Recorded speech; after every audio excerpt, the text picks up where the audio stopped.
Traffic light के signal को पार करने से लेकर एक छोटी फोर व्हीलर गाड़ी में सीट बेल्ट ना लगाना भी कानून का उल्लंघन है। लोग कानून का उल्लंघन हमारे देश में मजाक कानून की आदत डालनी होती है, कानून को फॉलो करने की आपके अंदर आदत होनी चाहिए। फॉरेन कंट्री में, विदेश में लोगों को अपने कानून के, अपने अधिकार के, अपने हकों के और उनकी सामाजिक जिम्मेदारी के बारे में ज्ञात है। हमारे यहाँ लोगों को कानून के बारे में इतनी जानकारी ही नहीं है। सालों लग जाते हैं लोगों को ये सिद्ध करने में कि वो निर्दोष थे, और सालों लग जाते हैं कानून को ये सिद्ध करने में कि जो दोषी था वो दोषी था। विकसित भारत 2047 की दिशा में सबसे पहले जो मैंने वीडियो बनाई थी, आज उसी संदर्भ में मैं एक लॉन्ग वीडियो प्रस्तुत कर रहा हूँ। सबसे पहली वीडियो ये थी कि कोई भी विकसित राष्ट्र तब बन सकता है जब उसके अंदर, उसके नागरिकों के अंदर, उसके देशवासियों के अंदर कानून की समझ हो। कानून की समझ से तात्पर्य ये है कि जो देश अपने देश के संविधान का, अपने देश के कानून का पालन नहीं करवा सकता अपने नागरिकों से, उसका विकसित राष्ट्र बनना बहुत मुश्किल है। और वो पालन केवल तब संभव हो सकता है जब विकसित राष्ट्र के नागरिक भी कानून को लेकर उतने ही सजग हों जितना कि आवश्यक है। जब हम लोग विदेश जाते हैं तो हम सबको बहुत अच्छा लगता है कि लोग कितने डेडिकेटेड तरीके से अपने कंट्री के जो उनके रूल रेगुलेशंस है उसको फॉलो कर रहे हैं, या दूसरी कंट्री का जो लॉ है वो कितना एफिशिएंट लॉ है। हर चीज़ बहुत प्रॉपर है, हर चीज़ बहुत ही सिस्टमेटिक है और ट्रांसपेरेंट है। लेकिन भारत के अंदर चीज़ें बहुत अधिक तरीके से हैं। 4.5 लाख से ज़्यादा केस जिस देश की सुप्रीम कोर्ट में पेंडिंग हो, जिस देश की सुप्रीम अदालत के पास इतना ज़्यादा भंडार पेंडिंग केसेस का है, उस देश में न्याय की आशा करना अपने आप में बेईमानी ही होगी।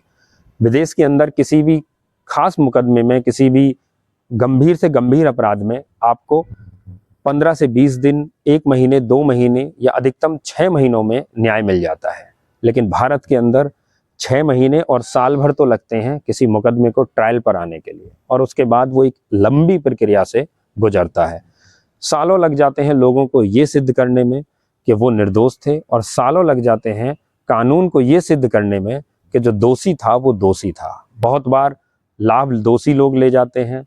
कितने ही मर्डर, कितने ही रेप केसेस, कितने ही बलात्कार, कितने ही चोरी की घटनाएं, कितने ही गमन, कितने ही भ्रष्टाचार के मामले इस देश के अंदर पेंडिंग हैं। सीबीआई के पास 6800 से ज़्यादा मामले हैं जो कि पेंडिंग हैं, जो 2013 से तो कुछ ऐसे मामले हैं जो करीबन 10-10, 20-20 साल पुराने हैं।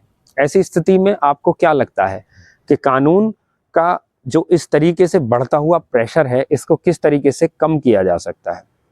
यदि आप एक विकसित भारत की नींव रखना चाहते हैं तो आपको कानून लोगों को बचपन से पढ़ाना होगा। मेरी पहली वीडियो जो मैंने बनाई थी विकसित भारत 2047 की दिशा में, जो स्टेप नंबर 1 था, वो केवल और केवल यही है कि हमें अपने बच्चों को कानून की समझ बचपन से देनी होगी। हमें अपने बच्चों को ये बताना होगा कि आने वाले 20, 22, 24, 25 साल बाद जब आप एक विकसित भारत का लक्ष्य लेकर चल रहे हैं, जब भारत को आज़ाद हुए 100 वर्ष हो चुके होंगे, तो कानून किस तरीके से आपकी मदद करेगा। एक ऐसी कंपनी जिसने कानून का नाम लेकर हमारे देश के ऊपर शासन किया।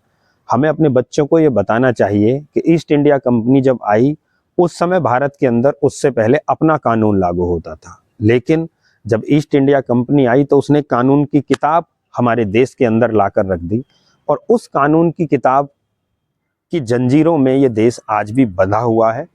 और अब भले ही उसको भारतीय दंड संहिता की जगह भारतीय न्याय संहिता कर दिया हो, लेकिन कहीं ना कहीं हम उसी कानून का फॉलो कर रहे हैं, और वो एक इंटरनेशनल कानून है भी। ऐसा ही होता है और ऐसा ही होना चाहिए। लेकिन यहाँ अंतर ये आ जाता है, हमारे यहाँ जितने केस पेंडिंग हैं, अगर उसका आप विश्लेषण करेंगे तो आप ये पाएंगे कि बहुत प्रतिशत केस ऐसे हैं जिसमें कानून के चंगुल में फंसने वाले व्यक्ति को ये पता ही नहीं था कि वो व्यक्ति वास्तविकता में कानून तोड़ रहा है, या कानून तोड़ने के बाद उसको उसकी कितनी बड़ी सजा मिल सकती है। लोगों का ट्रैफिक लाइट के सिग्नल को पार करने से लेकर एक छोटी फोर व्हीलर गाड़ी में सीट बेल्ट ना लगाना भी कानून का उल्लंघन है। लोग कानून का उल्लंघन हमारे देश में मजाक समझते हैं। कानून का उल्लंघन एक स्टेटस सिंबल समझते हैं। गाड़ियों पर लगे हुए हूटर, लिखे हुए जातिवाचक शब्द, ऑफिसों के अंदर लेट आना, ऑफिसों से पहले चले जाना, स्कूलों में अनियमितताएं, अस्पतालों के अंदर गंदगी फैलाना, ये सब चीजें कानून के दायरे में आती हैं। और कानून जब अपना काम करना शुरू करता है तब लोगों के हाथों से बात निकल चुकी होती है। लोगों को ये लगता है कि हमने तो कुछ गलत ही नहीं किया, लेकिन जब कानून का शिकंजा उनके ऊपर कसता है तो सब वो कंफ्यूज हो जाते हैं कि आखिर ऐसी गलत क्यों हुआ। मर्डर, रेप, चोरी, इस तरह के जो जघन्य अपराध हैं, इसमें अपराधियों का एक दृष्टिकोण बना हुआ है कि भारत के अंदर हमें कोई भी जो सजा मिलेगी वो इतनी आसानी से नहीं मिलेगी। लोगों के सामने ऐसे एग्जाम्पल पिछले दौरान सेट हुए हैं, पिछले कुछ समय में, जहां पर पीड़ितों को न्याय नहीं मिला और जो दोषी थे उनको इस बात की वजह से राहत मिल गई कि चूंकि जो उनका पक्ष था, जो पीड़ित था, उसका वकील सही तरीके से चीजों को पुटअप नहीं कर पाया, सही तरीके से पुलिस ने विवेचना नहीं करी। तो ये इस तरह के जो अपराध हैं वो आपके साथ भी कभी हो सकते हैं। इस स्थिति में अगर आपको बचना है, आपको निकलना है, तो आपको कानून का ज्ञान सबसे ज्यादा होना चाहिए। अपने बच्चों को स्कूली लेवल से कानून की समझ, कानून की रेस्पेक्ट करना सिखाइए, कानून से डरना भी सिखाइए। रेस्पेक्ट करने के साथ साथ आपको उससे डरना भी होगा, क्योंकि जब तक अगर आप कानून से नहीं डरेंगे और आपको लगता है कि कानून इसी तरीके से कानून का मखौल उड़ाएंगे, जब तक आप विकसित राष्ट्र की परिभाषा में अपने आप को नहीं ले सकते। आपका चलते हुए व्यवहार, आपका सड़कों पर व्यवहार, आपका हर एक एक्शन जो आपके एक सिस्टमेटिक वे को प्रोसेस प्रेजेंट करता है, उसी में अगर आप चलें तो आप अपने कानून का पालन करते हैं। यदि किसी वजह से ऐसा होता है कि आपको लगता है कि बहुत छोटे छोटे अपराध करने से कानून का कोई उल्लंघन नहीं होता, तो ये आपकी गलतफहमी है। कानून की आदत डालनी होती है, कानून को फॉलो करने की आपके अंदर आदत होनी चाहिए। कभी भी कोई देश, कोई सरकार किसी देश को करप्शन फ्री या इस तरीके का नहीं बना सकती है कि जहां पे अपराध ना हो।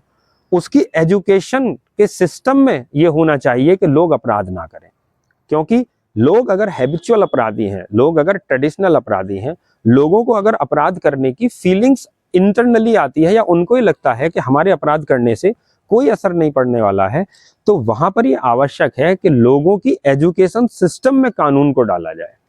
अगर आप किसी भी चीज में कानून को सही तरीके से आने वाली पीढ़ी, आने वाली जनरेशन को नहीं बताएंगे, तो इसकी बहुत संभावनाएं हैं कि ये देश इसी प्रकार से कानून का बोझ तले दबता रहेगा, लंबित मुकदमों के बोझ तले दबता रहेगा। और ध्यान रखिए, अगर इस देश की अदालतें लंबित मुकदमों में दबी हुई रहेंगी तो कभी आपका भी केस उन्हीं फाइलों के बीच में दब के रह सकता है जिन फाइलों को बढ़ाने में आपका भी कभी सहयोग रहा है।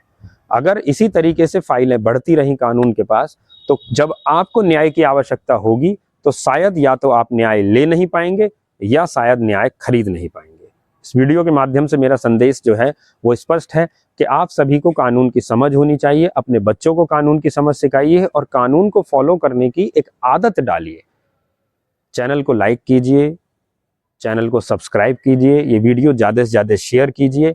इसी तरह के देश के परिवर्तन के मुद्दों पर हम लोग वीडियो बनाते रहेंगे। आपका साथ हमें मिल रहा है, उसके लिए बहुत बहुत धन्यवाद। जय हिंद, जय भारत।